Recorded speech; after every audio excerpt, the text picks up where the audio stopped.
Good morning. I'm gonna wait until a couple people come on.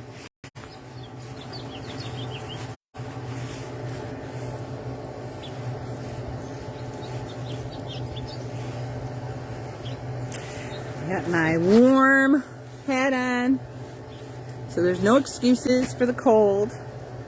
There's no excuses for me to say, it's too cold to go out and take care of the chickens. It's too cold to go to the greenhouse. Like, no.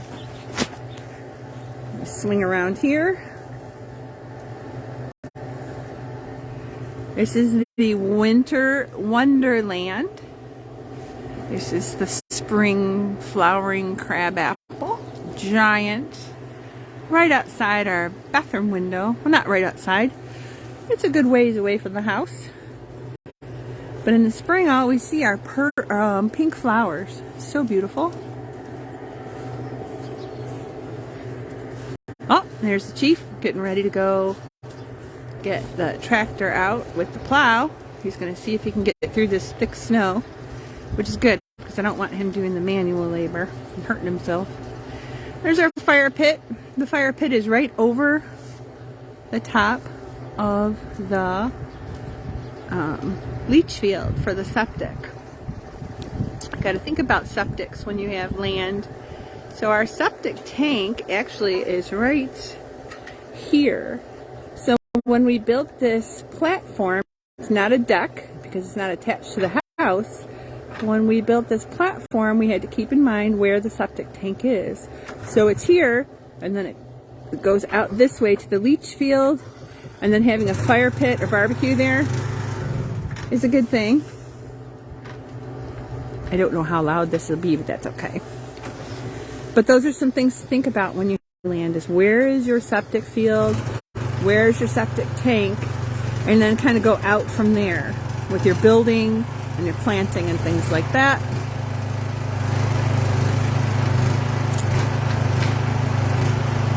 We have this really nice barn view. We're surrounded by fields, agricultural fields. I think they're mostly corn. Surrounded by crop fields, and then behind us is a dog kennel, which I don't mind barking dogs. Good morning, Luda. Way better than yelling neighbors and kids swearing at each other that we had in the city.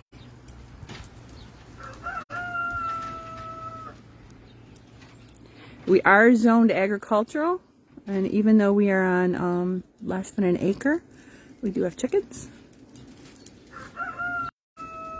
We have 1 rooster and 11 hens.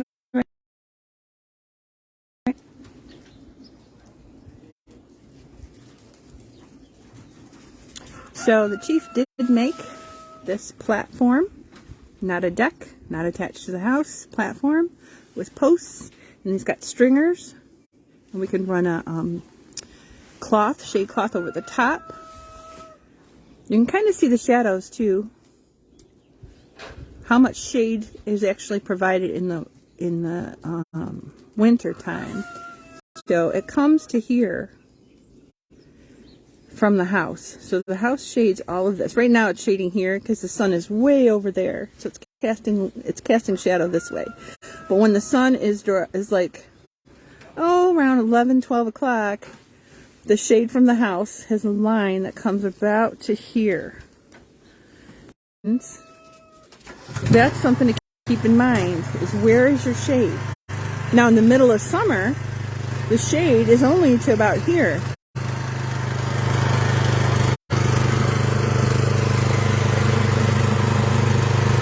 There he goes. He's got the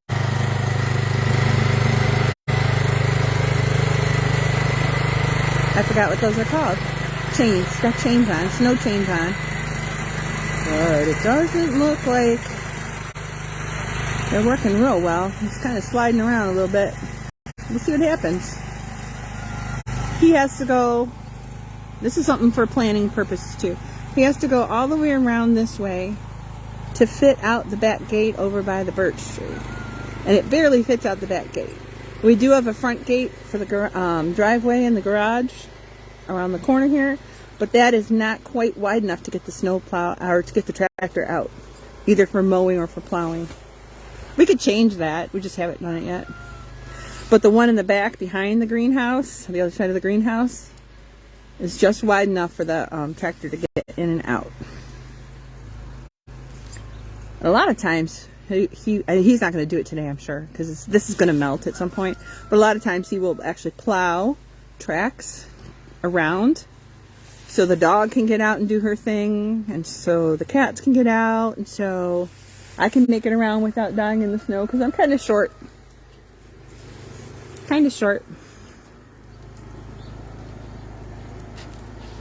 The snow was heavy and wet. There was a lot of it, but it's been melting. Oh, and what I'm going to show you is this here in just a minute. I wanted to see if anyone else comes on. Now, he installed a switch to attach the generator to, and then the generator power is going to go to designated areas of the house based on what switches we flip in the basement. So he installed this generator. He's placed it here. I know that you can't see a generator there. He placed it over here, and the wiring, I think he put it like underneath the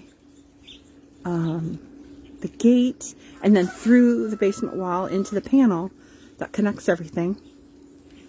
And I had said, hey, did you want to cover it? This was before when it was going to be icy. He's like, no. So I just took the wheelbarrow, put it over the top. So all we have to do is flip the wheelbarrow over, and most of it's going to be uncovered, and it was protected from the weather, so we could get to it. I did a crappy job because I had to empty out the poop buckets for the chickens. So I did a really crappy job with this fencing. This is just chicken wire fencing with these plastic garden posts. And you can see how the snow has just flipped it over. Flip. And the reason I even bother fencing it is because our dog, bless her heart, Noelle, loves to eat chicken poop as if it's candy. So I always need to fence it off when I'm putting things. This is our corner compost pile, cold compost. We haven't turned it. We don't do much to it. We probably need to, but we haven't done that yet. This is a maple that we planted 2 years ago, I believe. And it kind of gives a little bit more shade this way because this is southwest here, and this is west directly. So when this grows up, this is not going to be one of the giant sugar maples or red maples. This is made to be like an in-between, like a medium size. But once it grows up, it's going to cast some shade this way. So when we're out in the backyard enjoying things, it's going to have some shade provided. It also has a great place for the birds. So I call this our bird corridor. And I have no problem with the wild birds coming and going back and forth through here. They can go to the Norway maple. They can go over to the yellow magnolia over here that's growing. They can come here. I have no problem with that.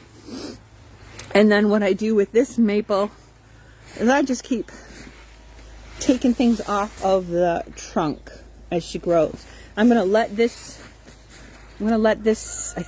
let this side branch grow out here. Definitely going to keep those. But so I take things off the trunk, and then I take things off if it's growing toward the middle. So when I come through, hello morning dove. When I come through to prune it in the spring, I'm going to find anything that's in the middles and take those off. Just clip them off. So nothing's growing toward the center. There's some over here in the centers. Because what happens with trees is this thin branch grows thicker. So this thin branch will turn into this thickness next year and this thickness next year. So when you have a lot of center branches that are getting really thick, they run into each other. When they run into each other or are crossing, I'm looking to see if I see any crossing branches. I don't right now. But when the branches touch each other, Like if these two were right next to each other, the wind rubs and rubs and rubs like this. And as this one gets thicker and it's rubbing against this one, then it damages the bark. Once the bark is damaged, insects can get in, diseases can get in, these branches become a lot weaker. These would end up being the branches that fall on your car if you're out in the front, or fall on your head during a windstorm. So that's why you got to take a look at your trees when they're little, and you got to start pruning off branches toward the center so they don't become an issue later on and cause weakness and damage to your trees. Leave an open center. Not totally open, like a peach tree, but do leave an open center. Hey! Uh-oh! Look what she's doing. Come on out! Out! My fault. Come on, Noah! No, come. Come! Noelle, come! She's so excited she can get right in there. And this is what I meant to come over and do, because I saw it and I said, oh no. This fencing, I can shake it, and it bounces back. This is non-coated chicken wire fencing. It's good for keeping chickens out. Cats can jump over. Energetic dogs could jump over. But it does keep chickens out. It will not keep critters out. There are critters that can chew through this, so you don't want to use chicken wire, unfortunately, for your chicken runs or your hen houses. Because there are critters that can bite through and get through. And for sure, don't use plastic. Again, for the same reason. It's even easier for them to get to the chickens that way. Here. Chicken wire can be really hard to work with because it wants to bounce everywhere. And then it's got these pokey edges, which are best to use gloves. The good thing is you can sew them together well with the different edges and just kind of bend them. Now, Noelle, bless her heart, again, she's a pretty good dog. So when she comes up here, if she she notices the fencing, she kind of bumps into it. She's not going to jump over it. She's not that kind of dog. All right. There's a cold compost pile. Let's see what happens. No. You can see here where the shade of the house is. But again, that's because the sun angle is coming from here. Over here is where we keep fencing. And I've been trying to round up all the loose fencing around. And like when I replaced fencing, I got it here. I did not get to it before the snow came, this snow. But I need to like curl it all up and store it neatly again over on the side so I know what I've got for inventory. Here's last December's Christmas tree. I put it there again, just trying to kind of keep Puppy out for now. We usually put our Christmas trees over there in that corner.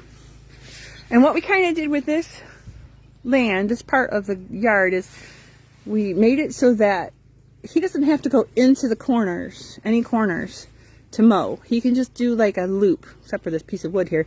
But he can kind of just do a loop around. He can come circular around and doesn't have to cut corners to mow.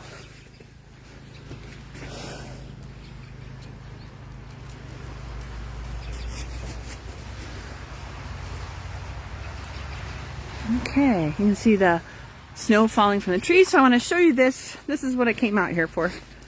Right now there's nobody watching, but you'll watch it later, I'm sure. But it's kind of long, so I may have to break it up into pieces. Did you know? This is something fun. When you do a Facebook Live, you can usually download that video to your phone or your computer and then save it for later and edit it. You could also take the link for the live video and you can put it into a Facebook downloader app. And again, you can download that video so you can use it later. But what I meant to do is I'm heading to the chickens so I can let them out. They're going to be so mad over there because I put the tarp. I rolled the tarp up. It was supposed to be windy.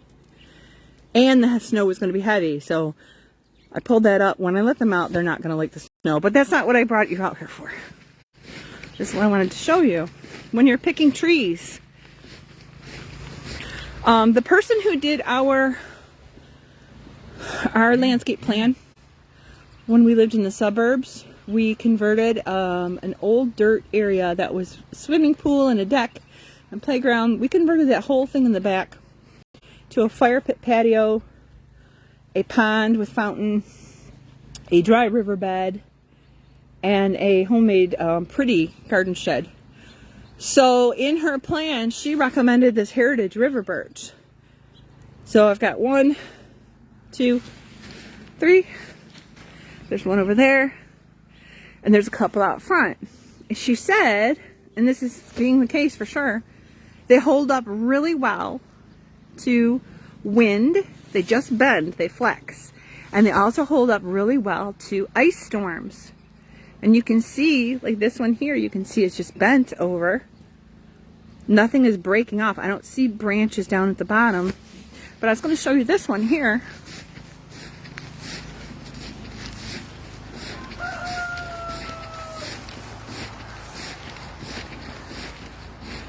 So here is the heritage river birch specimen.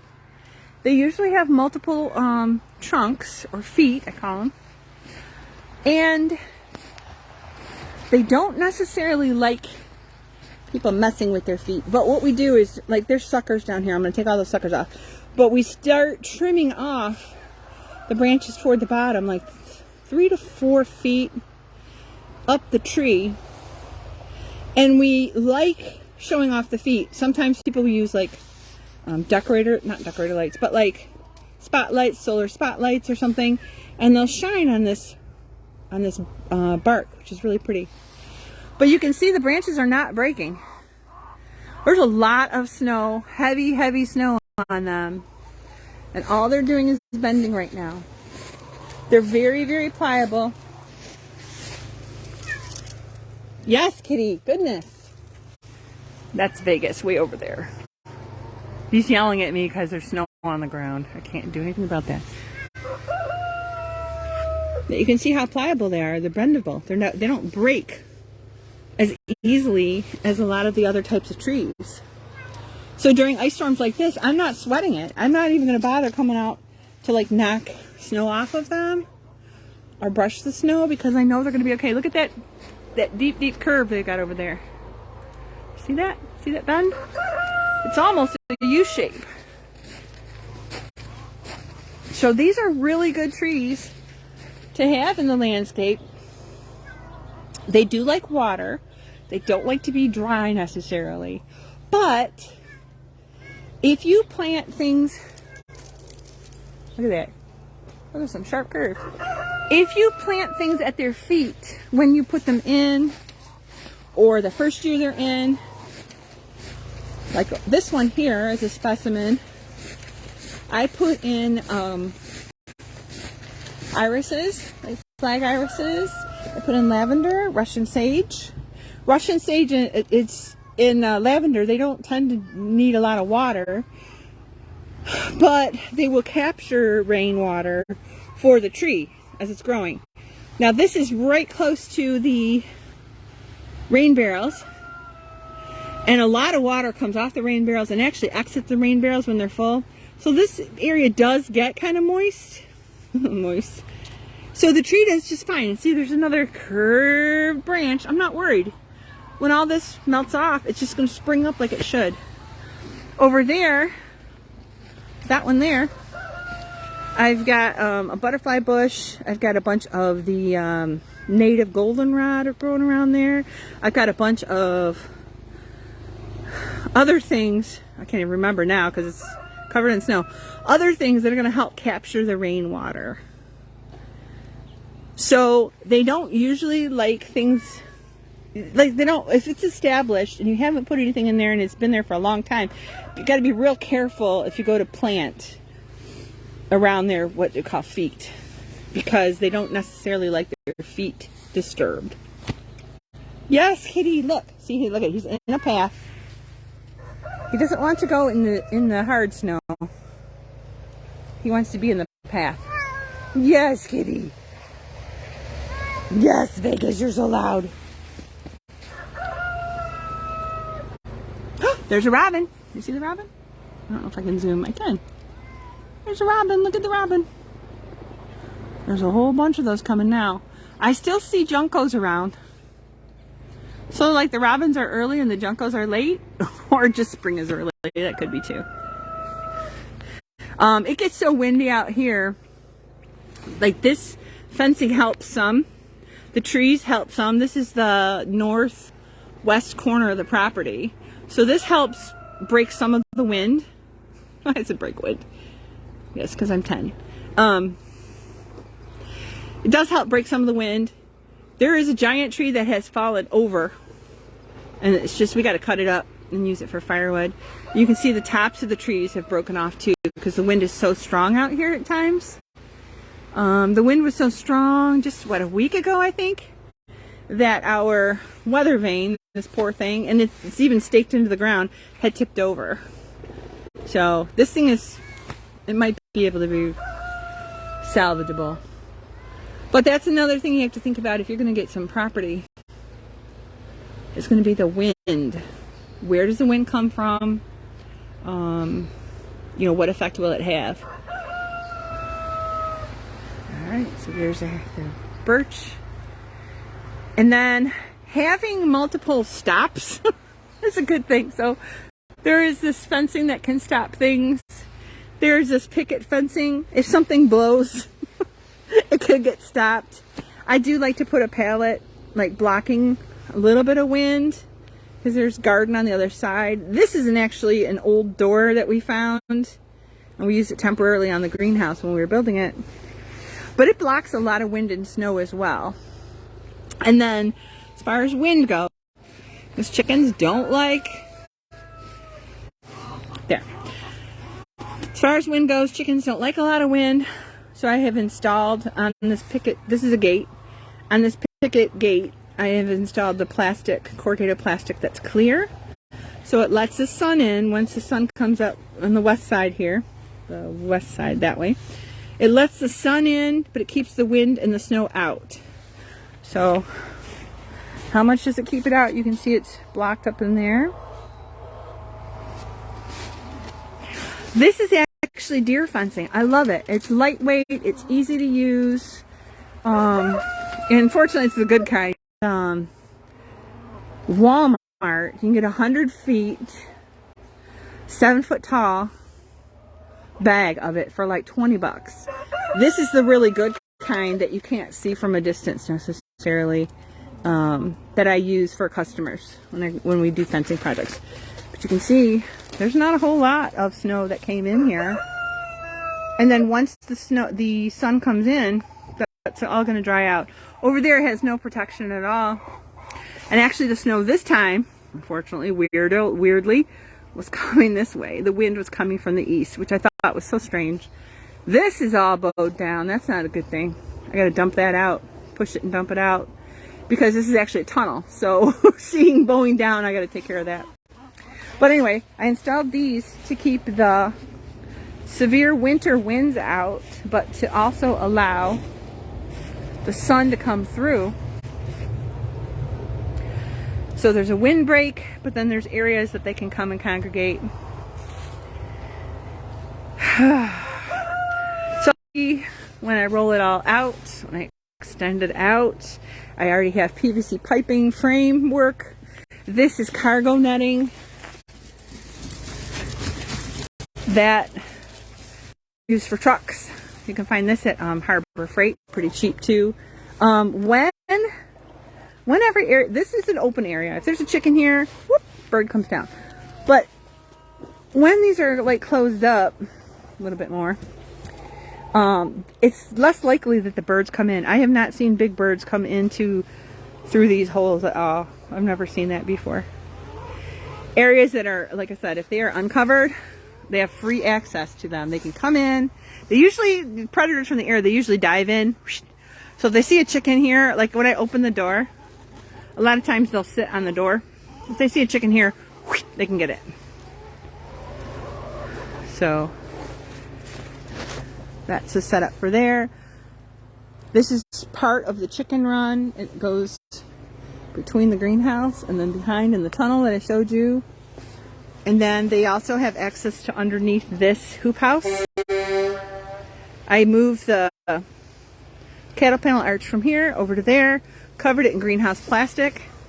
Looks kind of short. It must be really heavy snow, but I have not had any problems so far this winter with snow like collapsing the arches. So I'll have to take a look at that. But I will let them out and you'll see how unhappy they are. If I can get out, I'm gonna have to take this away. Now, the snow didn't start till dark, like heavily, till like sunsetish. So I did not have a chance to clear my gates and fences like I've mentioned in the past that you should do. Luckily, the snow is not frozen yet. So, there we go. They're going to be so mad. I know it. Here we go. I usually have a stake up here. Yep, here it is. And this is just to prop that door open. This is the only door that opens into their run. So if it gets closed, they're stuck out here. And they can't access the run. But I'm going to clear this. I know, I'm coming. They're yelling at me already. They do have personalities. Hens do make some noise when they lay their eggs. Or if they get startled. Get all that out. And some people say it's mud season now. I have a lot of wood chips all up in here. And I add more as I need them. And so it doesn't get very muddy. Usually. Alright. I just use straw. No, what's it called? Yeah. Straw string. Hay straw. As like a catch. Just to pull it out. And then secure it with a stake so it won't accidentally close. Look, they don't even want to come out. You guys coming? Come on. Come on. Are you coming? What do you think? What do you think? You're not happy, are you? They might go out if I throw some scratch out as an incentive. Let's try that. Let's see if we can get the chickens out in the snow. There's my metal bales outside of the run, outside of the pen. So if critters want to eat the food, they're not going to necessarily come inside to get it. But they can't necessarily get it because it's out here. This is my scratch and treats. Poop bucket. That's my scooper covered in snow. This is the shell stuff. Oyster shell pieces. That's an empty bucket I can put more poop in. Or if I needed to, I could put a chicken down in a bucket like that. If I needed to, which I hope I never have to do that, but you never know. If your chickens get sick or they're maimed by a predator, then you're going to want to be ready to get them out of their misery, because you don't want to, you don't want them suffering. So down in here I've got scratch. I think it's 5 grain scratch. I've got some kibbles. I can attract them to this area wherever they are in the yard just by shaking it. They love the sound. I've got some graham crackers. I can crunch them up and give them to them, but I'm going to just throw out, they call it Boss, black oil sunflower seeds with some scratch. The black oil sunflower seeds will show up on the snow pretty well. But did you know that chickens can see like 6 different colors? Their color spectrum is oh gosh, that's cold. It's a lot different than ours. They can see many, many more colors than we can. I guess that's why they can see bugs and things too. Alright, let's see what happens when I throw this stuff out. Treat, treat, treat, treat, treat.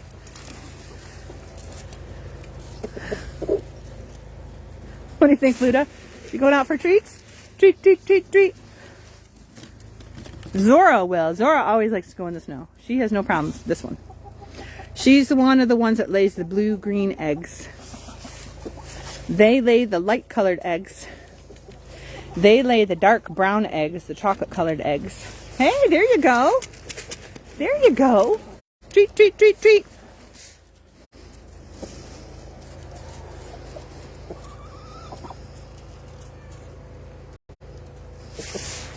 Treat, treat, treat. Maybe it's a little closer to the door. Olivia lays the white eggs. Heather lays blue-green or green-blue. Shekinah was the first one born out of our last incubation. She was born while I was on a mission trip in Kentucky. And one of the places we went to in Kentucky, the name of it, I think, was Shekinah Village. So I named her after that. Okay, come on. Treat, treat, treat, treat. Heather, this Heather, was named after one of our missionary guides on the trip. Luda, the rooster, was named after the other missionary guide. These two were really good friends. Luda and Heather, the real people, on the mission trip. They had a really good camaraderie, and we would joke about they needed to date. Well, apparently they ended up dating, got married, and they have a little family. It's so cool. Oh, nice poop. That's okay. This one is Lenore. She is the last one of the three that Broody raised, that I let Broody raise.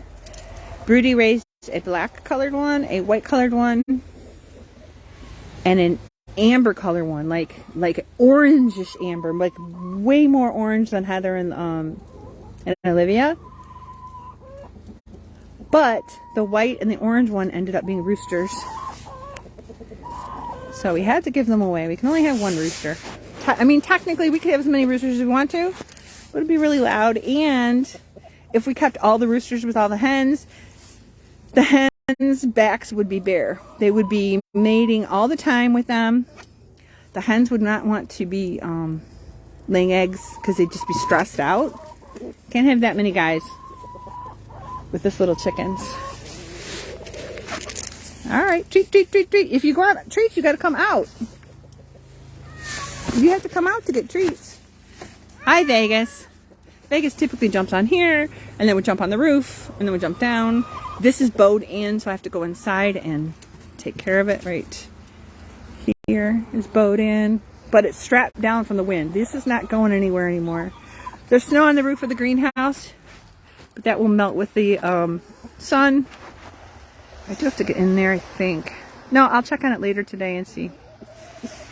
Okay, I do have to secure this again.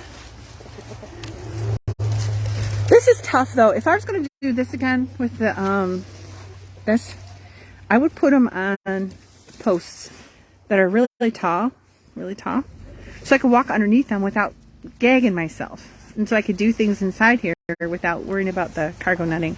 That's the downside. And then this we put to cover these areas, because the chickens, if they get up here like Luda or Heather, the little ones, they can fly through. I've seen chicken tracks out here, or I've gone to put them in a bed and there's a little one out here because they would fly through there. A lot of times I will clip their wings, one wing. I just haven't done it yet. Because if you clip one wing, it's a lot harder for them to fly out. They would try, but they won't get very far. They can't get height necessarily than if they have two wings. All right, there's just a little bit left. Treat, treat. I'm going to go return this where it belongs.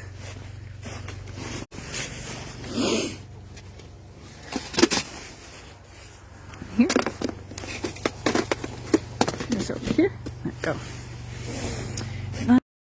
See, here's another Heritage River birch. Long branches, just curving. They're doing fine otherwise. This is the one that we transplanted last year, the day before the open house, the homestead open house. We moved it from here because it wasn't really getting too much sun, and it wasn't going to provide much shade right there as much as I wanted. We moved it from here over to here. So when it grows and the sun is over this way, that's the thing to think out too with your trees. Where do you want shade? When the sun is here, the shade is this way. So the shade is literally going to be on like the chicken pen area. This will grow really tall. This is going to be, gosh, probably at least up to here. So the shadow that it's going to cast this way when it's the hottest in the day in that southwest corner is going to be really good. And then here, like directly overhead for summer, it's going to shade this area over here. And that's okay. I didn't want to put it closer up here because it would cast shade on this garden here. And I didn't want that much shade. I have carrots and onions growing there. They can tolerate some shade. And I don't know, a bunch of other things in here. Covered in snow, of course. That's cool. Josh's arches always looks cool when they have snow and ice on them. There's our peach tree. I don't think anything has started budding yet. I'm hoping, crossing my fingers, praying. Nothing's budded. That's peach tree, cherry tree, apple trees. And then I put some dwarf cherry trees right over there. Right now they're just sticks, just bare root trees, so that they will pollinate. They're two different types. We'll pollinate with this one here. We'll get cherries there. But I wanted to check this out and see how bad it's bowing. Oh, it's going sideways. Okay. That's okay. I have for this one here, I did not secure it directly to any posts. I did not secure it. It is just placed in there and it's kept in place by its own bend, its own pressure against those posts. But I did not secure it, so I'm okay with that. It's going to melt. I'm not going to stress. This one is going over the other way. Again, this one's not covered either because I have plastic, greenhouse plastic over the tops.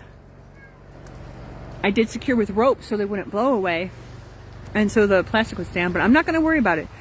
It's going to melt. It'll be okay. And then back here, that's the gate I was telling you that the tractor can actually fit out of. We've got our Carmine Jewel cherry bushes here. They only grow 6 by 6, 6 foot tall, 6 foot wide. Tart cherries. They had some volunteers, so I put them up in here. And I kind of tried to flag him so he doesn't run them over with the mower. But I could make a whole row of those cherry bushes here, which would then, again, capture rainwater on the land. It would provide a little bit of shade when the sun's angle is this way, like a narrow angle. Provide a little shade here so things don't dry out too much. It also will provide cover for the chickens to run under safely. So if there's a predator up here in the big birch tree, they're going to be protected. They're going to get shade as well from the sun. And they can scratch their heart's content. Oh, this is cool. This is really pretty.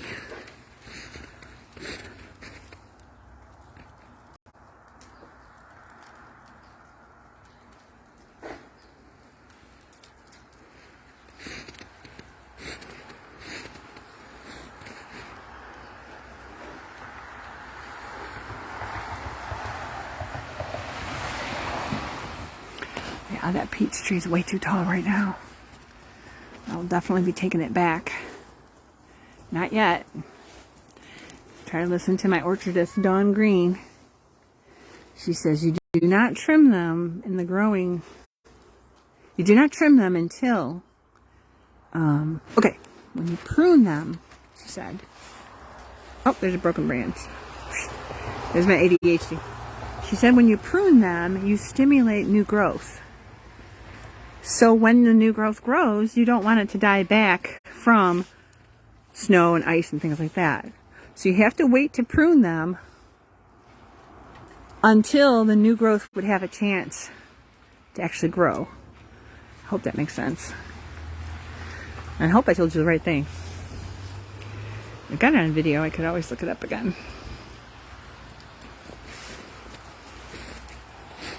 And over here, where are they? Oh, there's one. One dwarf cherry tree. It's going to get plenty of sun when the sun comes up this way. When it gets past this fencing, the sun comes in, and then in the summertime, the sun is straight overhead. Dwarf cherry tree there. And I think there's one right here. I had like markers, but I need to double check when the snow melts again, and then put up real markers for them. So these two, again, they'll be dwarfs, so they won't grow real tall. Maybe as tall as the fence. It's probably as tall as I want to let them grow. And then this unknown cherry tree that I bought from Tractor Supply, because she asked me, what kind is that? I said, I don't know. It came in a box from Tractor Supply Company, so she did a little bit of trimming, but she didn't trim a whole lot. But she said you either need to remove this and put in new ones, or start putting new ones in so they can cross-pollinate with each other. So, that's what we're doing. You love the snow, don't you, No? Alright. Greenhouse still insulated. I might need to open the door. Probably check the temperature on that. It's very sunny today. Same situation. I did not clear my gate before it snowed.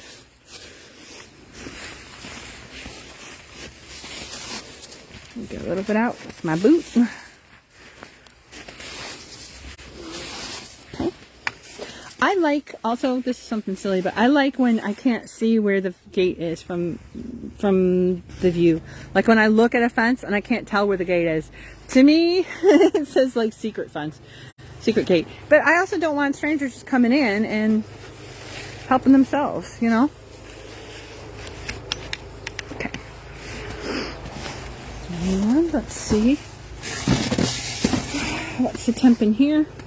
I might lose ya. Ooh! In the polytunnel, which is a mess, I put in clippings and cardboard and things to try to keep the pepper roots from dying. I was going to see if I could overwinter peppers in here, in the ground. So it might have worked, except the moles may have gotten in here. So I gotta take a look at that when it warms up a little bit. But look, in here, it's almost 50 degrees. Just from the sun coming in. And it's vented on the south side. And there's no, I don't have a wall on this side. So it's not fully enclosed. Anyway, let's look inside here. Check out the temp. Huh. Okay, it says here it is almost 70, and it feels that way. But this temperature thing up here says 47. This is reading 47. This is attached to the heater, which is actually going. 46 it says. There's a lot of snow coming in, but there's a lot of buts. But not snow coming in. There's a lot of sun coming in, except that it's covered with snow on top. So it's actually acting like as a shade cloth right now. Huh. So there's my kale and cabbage that I rescued that have gotten chomped by the chickens. See how those aphids are doing. They should have all died. No, you don't come in here. No, no, no. That's how Gary got locked up before. He had come in here and I didn't know. Let's see.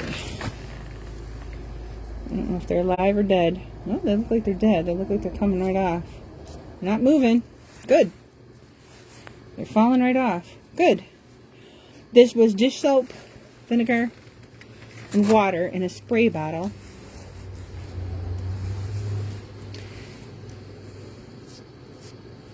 Oh, good. Good, good, good, good. And I will come out again. I don't know if they're supposed to move or not. Can you move the leaf? I will come out again and spray. I don't like to use like insecticide chemicals. That one was moving. But vinegar, water, and dish soap, I don't have a problem with. There's some here. Oh, I think you're moving. Okay, I'll come out and spray again. I'll just keep spraying until those look like little ones. I'll just keep spraying until they're gone.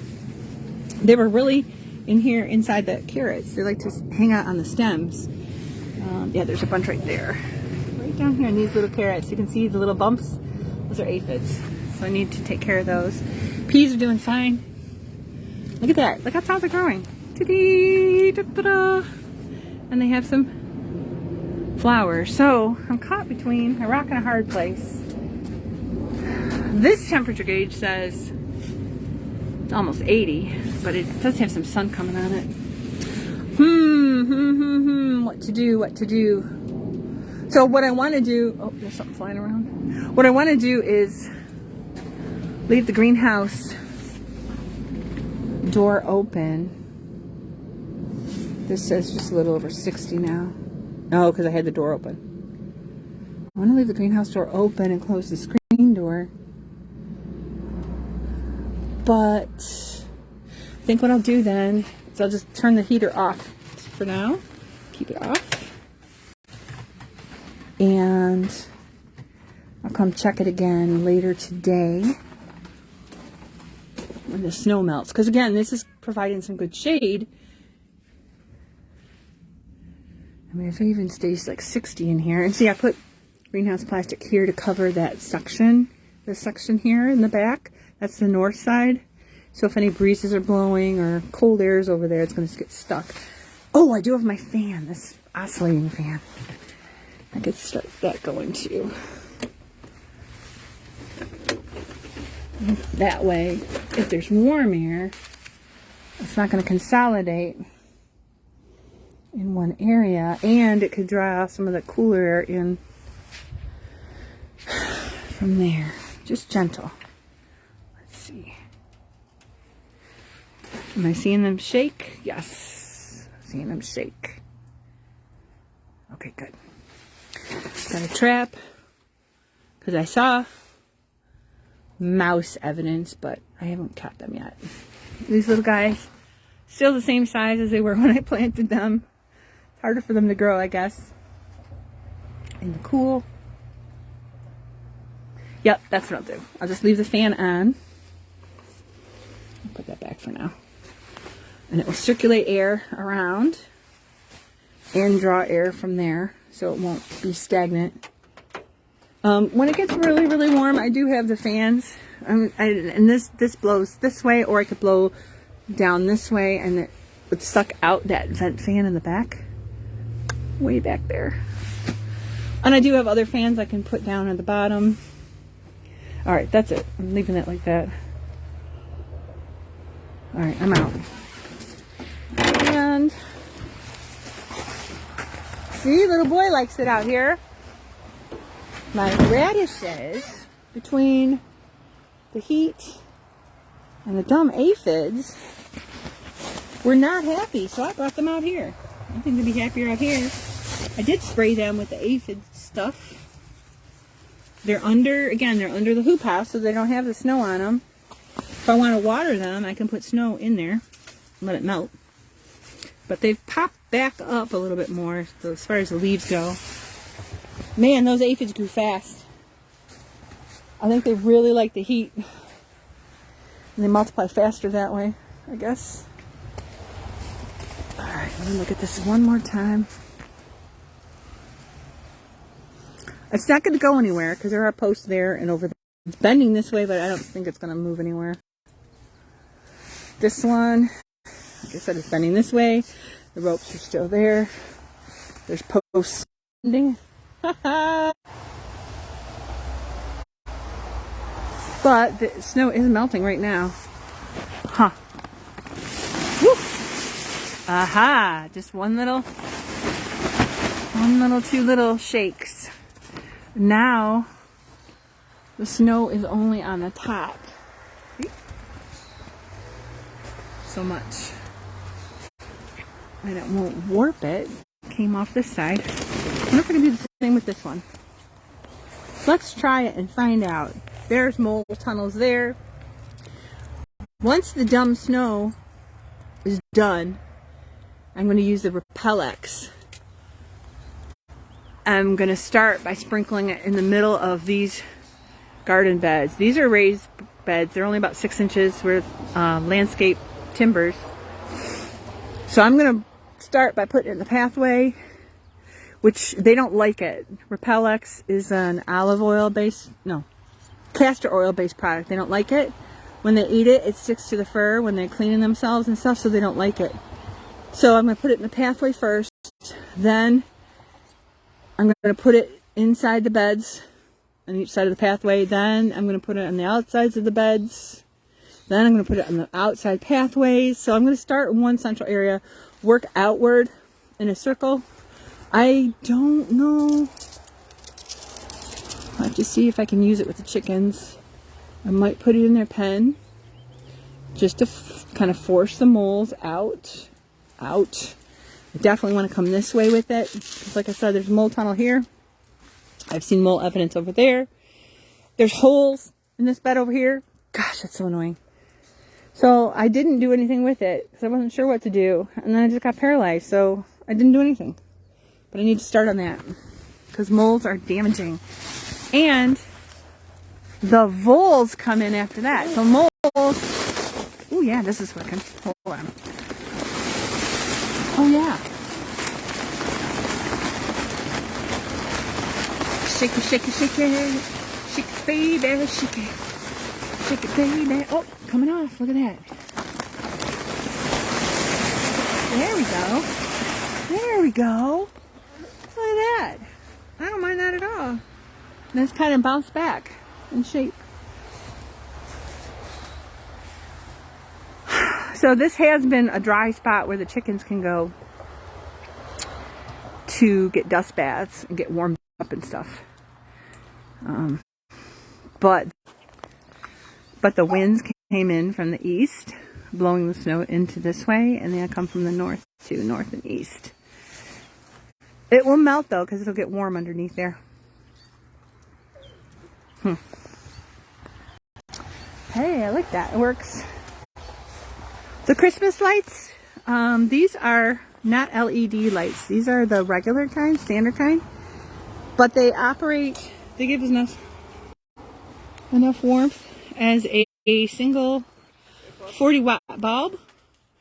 So I had put a couple strands in there with the peppers as they were still growing after the frosting stuff. To keep them warm. Close them up. Oh, Chief's back. Man and his dog.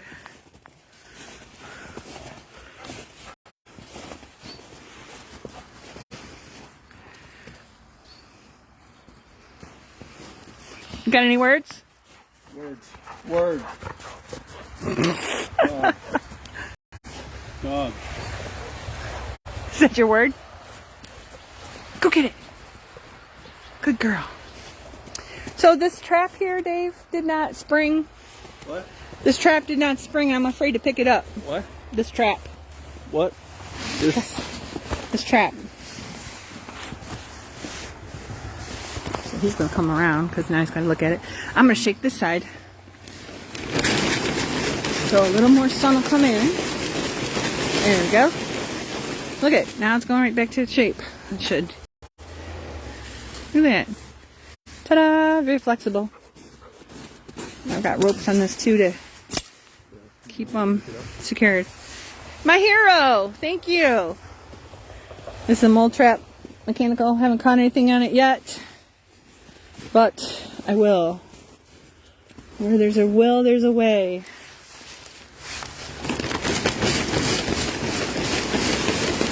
There we go. There she blows. Yeah, there's a lot more sun coming in there now. Now, if I want the chickens to come here, I probably have to put treats. Except Zora. Zora will come. Zora! Zora! Zora! She may come, she may not. We got the pen for the chicken house wrapped in plastic. And it almost ends up being like a greenhouse, so it warms up in there. Which might be too warm for them. I might have to vent it. I can do that just by opening plastic on the door. Oh, jeez, you're gonna break my knee, dog.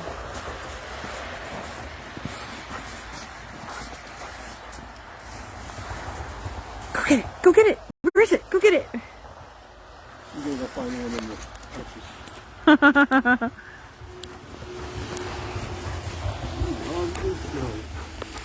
She is a snow dog. Yeah, she is. All right, well, tell everyone goodbye. See you guys later.